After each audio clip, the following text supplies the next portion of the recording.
I think in the interest of time, I will immediately open the floor to questions, and I'll reserve the right to ask a question or two later. But the Minister has given us and elucidated with systematic progression, the history of the system, our wage rate system, our retirement age system, and I think that's a very useful information as well as analysis that she has done. So again, in the interest of time, I will open the floor now for questions. Okay, Professor Pasan Kapoor.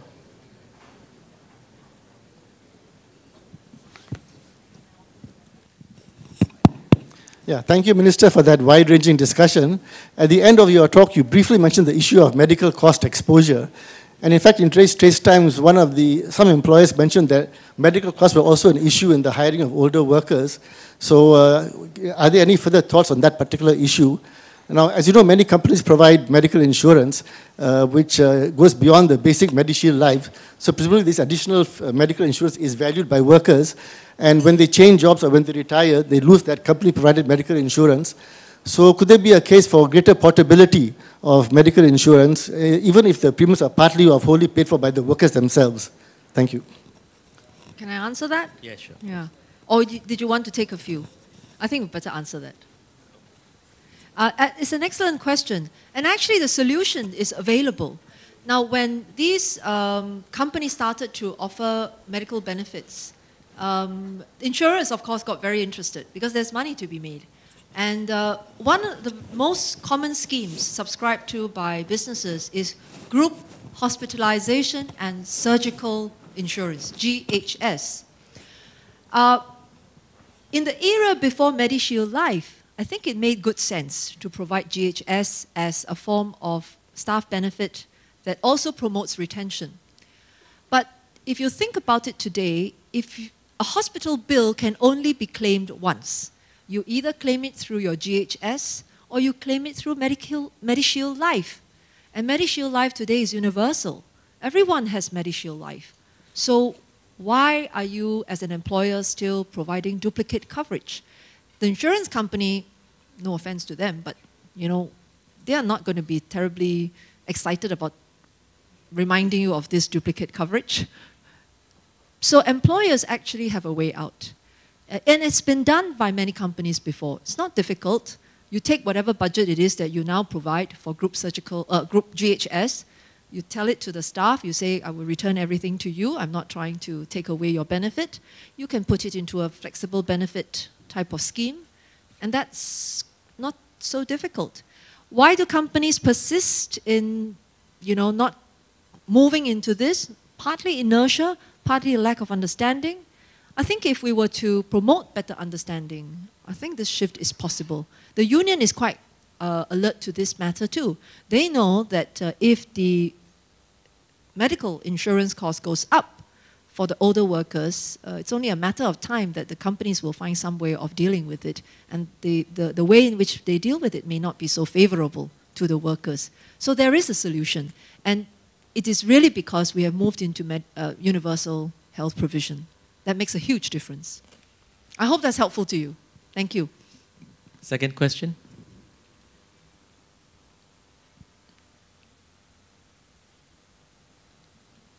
Any questions? Second question. Yes. From that table, Mr. Chua Hak Bin. Yeah, thank you, Minister, for that historical overview. I guess I wanted to ask your views about the population policy. I think the PM also mentioned about the worries about a falling number of babies, which I think last year was again a 4-year low. So, any ideas on how to deal with that particular problem? Sorry, any ideas? To deal with the population as well as the low number of babies. I see. Yeah. First things first, Hak Bin, how many children do you have? I've got 3, so. Excellent, you're part of the solution. It's my favorite topic, actually, this whole thing to do with population. And we could go on, right? Yeah, but Houston, I'm always mindful. Population development has to be seen more from the perspective of decades. our habit of looking at it on a year-to-year basis isn't always the most helpful. So the way to look at population is maybe in 5-year chunks. You get a better sense of what's happening. And in the Singapore context, why it is important to take a step back and apply a different lens is also due to the fact that there were periods of our country's development where the number of babies saw surges. So if you consider that there was about 10 years where we had the baby boom, and then when the baby boomers came of age, they produced an echo boom, and then the echo boomers, when the time comes, hopefully will produce yet another echo. Now with each generation, the echo, obviously the effect is not as great, but we are probably at a point where there's potentially an emergence of the echo boom. But it hasn't happened yet, and I still remain hopeful. Why?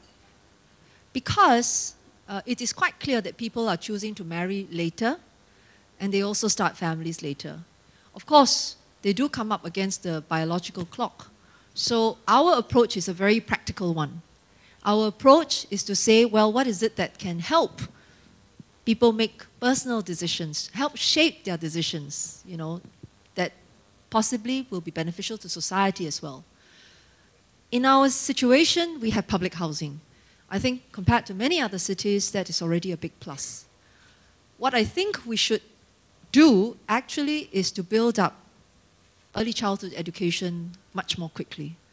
And if I could have had it my way, I think I would have done it even earlier.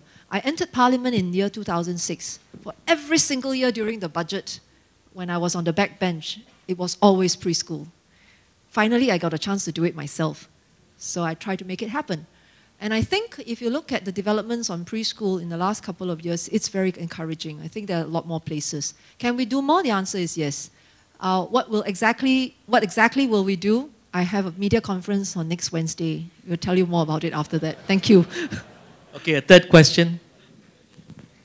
Oh, okay. That table again. Hi, good evening, Minister.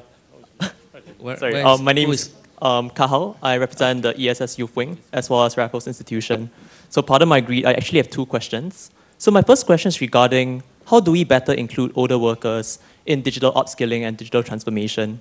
Because I was just reading the Ministry of Manpower Labour Force report in 2018. About 40% of our workers, do exist within the retail industry, the F&B industry, and sole proprietors of their own jobs, meaning on their own work, meaning to say they're more susceptible to digital disruptions, whether it's payments, logistics, or the whole business processes. So that's really the first question on upskilling for older workers, because I think that's perhaps one of the larger reasons for ageism towards them, that they are not keeping, so-called not keeping out with times, which is unfortunate.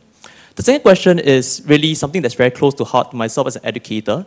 I think the skill gap mirrors both ways, both to the older workers as well as to the youths. IMDA estimates there are at least 30,000 jobs in AI as well as data science that cannot be filled by our current workforce. And many of my students honestly just confess they're not sure what they want to do because of the generalist approach in junior college. And I do appeal to everyone, all the economics professionals here. Perhaps if you have thoughts on this, happy to learn from you as well. Or if you're on for an internship to them, happy to hear it as well. Thank you, Minister and friends. To the question for older workers, one of the important findings that the work group made was that if you compare a younger worker to an older worker is more likely to pick up or to participate in training that was organized or suggested by the employer. A younger worker has a higher tendency to say, well, I want to just go learn what I want. The older worker tends to respond more to the employer. That's one finding. The other finding is something that I think employers should take note of. Employers sometimes have the mistaken notion that if they were to invest in an older worker's skills, there's a shorter runway. Because they assume that, well, if I have a 35-year-old as compared to a 55-year-old, the 35-year-old, has another 30 years to go, whereas the 55-year-old maybe only another 10 years. What the employers sometimes don't calculate is this: the 35-year-old is probably not likely to stay very long with you, and the 55-year-old is much more likely to stay longer with you. So I think if both sides can understand the realities of the training landscape, they can both be persuaded. With older workers, it's a matter of motivation. They must, actually with all workers, in my experience in the labor movement is very instructive. Workers thinking about training is straightforward. Do I have a use for it?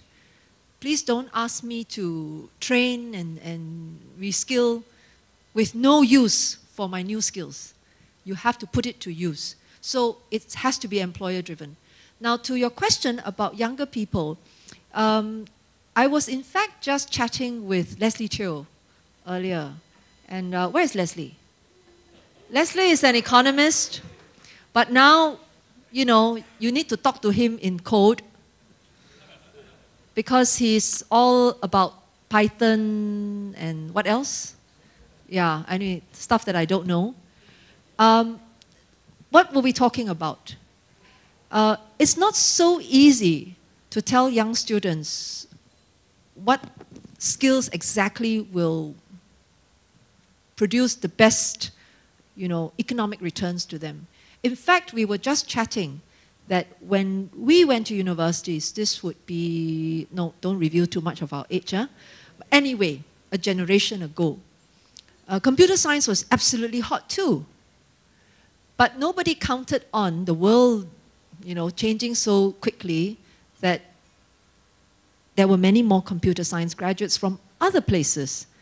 And the demand wasn't quite the same. And then for a period of time, even for the best graduates from computer science, they didn't do quite so well in their careers. They had to move on to different things. And as a result, then people picked up the signals, and for university admissions, there was a period of time where computer science department didn't get very, certainly not the academically best performing students at the intake level. So these things I always think that it's necessary to have a sense of humility. My advice to young people is please try and do something you will enjoy, because you never really know how the market turns and how specifically your skills can be put to use. What looks very good now, you can't tell in a matter of 10 years whether it's still very useful. It's better to go into a field that you are going to enjoy anyway, and then, be adaptable. And I think that's something I hope you can also encourage your students. Don't just chase a discipline because it's the hottest discipline. All this is always in cycles. There have been all kinds of fads, what's very popular at university. After that, do you enjoy it? I'm not so sure. You have to decide whether this is something you want to do for a long period of time. I hope that's helpful to you. Good luck. Thank you. I've been reminded of time. So is there any last question that one would like to ask from the crowd? We've been getting a lot of questions from that table. Anybody else from any?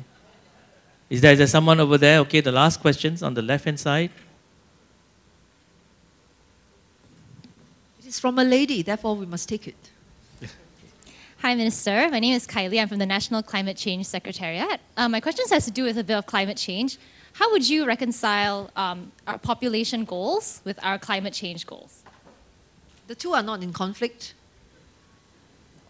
We are a very small population in the whole world. We try to reduce our carbon footprint. We think we can do better. And we have very specific plans. We take our commitments to the Paris Agreement very seriously. You know as well as I do how involved the discussions are at the highest level. I think that the way in which we consider sustainability, even before sustainability was a buzzword, is quite interesting. Even from a long time ago, even very early in our independence, we already thought about how do you keep the city green, you know, as a way of providing comfort, you know, and how do you conserve water, and how do you make sure that you don't overuse energy. I think we are quite we're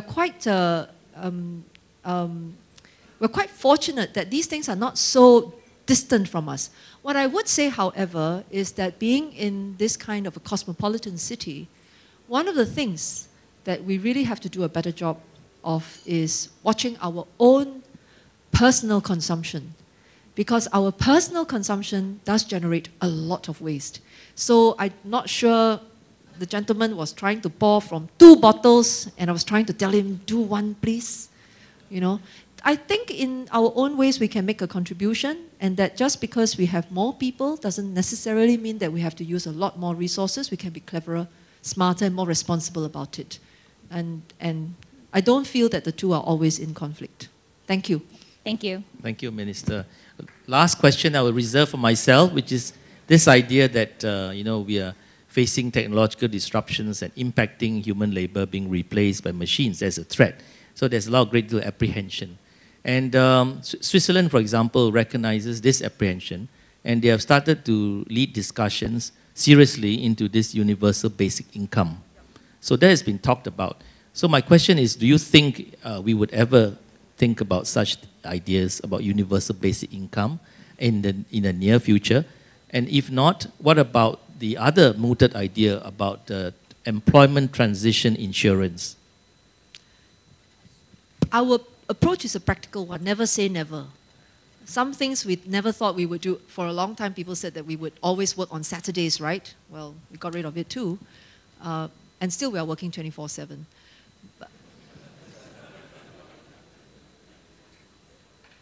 Universal basic income, we are watching. Finland attempted to implement it. I think after a period of time, they decided to scale it back. Will it re-emerge in another form that is more practicable, that does not create moral hazards? It could. So we don't write it off. But I think the more practical thing to do is this. If you consider the fact that the range of economic activities in Singapore today requires a workforce of 3.4 million, and the fact that the resident workforce is only 2.2 million. In other words, we are creating many more jobs to support the range of economic activities than we actually have people to do. Then in whichever ways that we can actually make use of technology to be more lean in the way we operate, where we can automate more of the mundane tasks, you know, find better users of technology, I tend to see it more as a plus. The real story for me is not so much jobs lost and jobs created and the net effect. I think it's okay, you can listen to the consultants when they produce these results, but again, I always find those kinds of estimations probably not the most instructive. What I'm most interested in is that for every single person in every business that is neither created nor lost, all the incumbent existing jobs, all the incumbent existing businesses, they will all be transformed by technology too. And if we let our eye off the hook, off the ball, we're not focusing on those, we're really just worrying about the two ends, we won't get it right. So the broader strategy has to be to help all the businesses transform. Some of it is digital, some of it is not, and all the individuals to transform along with it. And that is what we must put resources into doing. Thank you. Thank you very much, Minister. Join me in thanking the Minister.